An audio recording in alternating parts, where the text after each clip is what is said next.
तो हम सारे लोगों ने कोट सुनी होगी लाइफ में, all is well that ends well. And जहाँ तक फिल्म का सवाल है, ये कोट मेरे लिए कम्प्लीटली बुलशिट है। थ्रू आउट इट्स रन एक फिल्म अगर तुम्हें एक certain level of entertainment provide नहीं कर रही है, तो चाहे वो जितना भी तुम कह लो स्लो बर्न है, बिल्डअप है, जो उसका इवेंचुअल क्लाइमैक्स होगा वो कितना भी ग्रेट हो, उसकी रिवॉचेबिलिटी कंप्लीटली जीरो हो जाएगी। एंड आई नो थोड़ी films completely one time watch होती है, लेकिन वो ट्रूली आइकॉनिक फिल्म्स नहीं होती हैं। For me the truly great films are those that are consistently good at least to a degree and then have a fantastic ending. So without any further ado, let's discuss some of the best films in my opinion that have the most perfect ending. Number 1 would be Whiplash.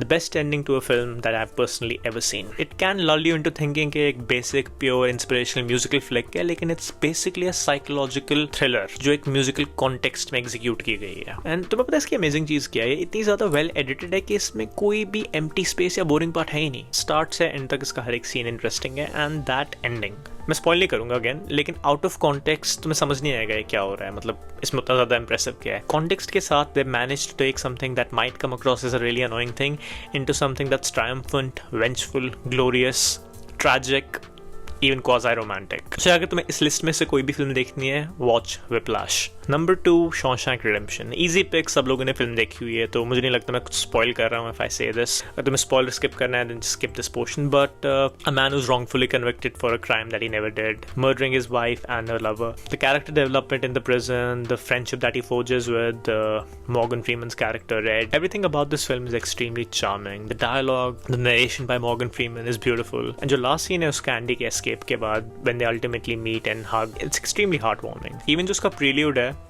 जब वो letter पढ़ता है Andy की बेची हुई, it is powerful enough to make you cry. So yeah, Shawshank Redemption, even though it's a predictable choice, it's absolutely up there. Number 3, Lost in Translation. Now this is not everybody's cup of tea. तुम लोगों को थोड़ी सी slow लग सकती है film, लेकिन जिन लोगों ने रिलेशनशिप्स के अप्स एंड डाउन्स एक्सपीरियंस किए हुए हैं, जिन लोगों को पता है कि हनीमून फेज क्या होता है, उसके बाद वाला वो जो फ्लैट लाइन आ जाती है ECG में, वो कैसी होती है, उसके बाद फिर तुम्हें वर्क करना पड़ता है to revive it to a degree. कभी कभी ब्लैंड हो जाता है, कभी कभी you seek an escape but you don't want to strip yourself from the comfort that you've become used to. Plane आ गया ऊपर, मेरे को uncomfortable बनाने के लिए, let's just wait.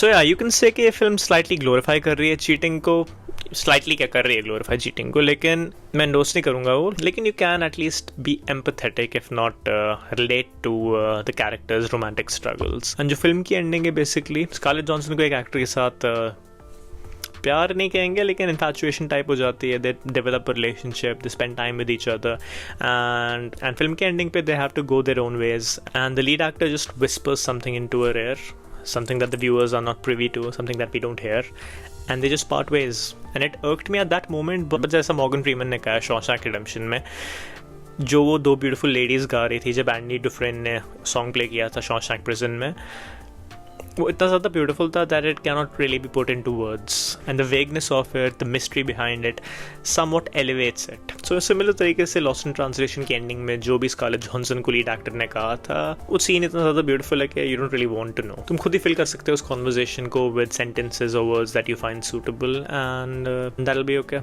Social Network is one of my favorite films of all time. मुझे लगता है थोड़ी underrated है because कि मार्क ज़करबर्ग उतना ज़्यादा ग्लोरियस फिगर नहीं माना जाता है, मतलब obviously one of the most successful people ever, but उतना ज़्यादा ग्लैमरस या उतना ज़्यादा PR नहीं है उसका जैसे इलॉन मस्क है। तो David Fincher is I think after Martin Scorsese my favorite director. Social Network में basically क्रॉनिकल होती है फेसबुक की journey from its infancy to its explosion on global front, and कैसे फ्रेंडशिप्स टूटती हैं, कैसे रिलेशनशिप्स सार होते हैं over money and proprietary issues, money basically. Movie के स्टार्ट में दिखाते हैं वो अपने कोल्डनेस, अपने टेरेबल बिहेवियर की वजह से अपनी गर्लफ्रेंड को डिस्टेंस कर देता है। जब फेसबुक एक्सप्लोड हो जाता है वो देखता है कि उसको पता चला कि नहीं, वो इवन एक्सपैंड करता है अपनी टेरिटरी उसी जगह पे जहाँ पे वो कॉलेज में होती है।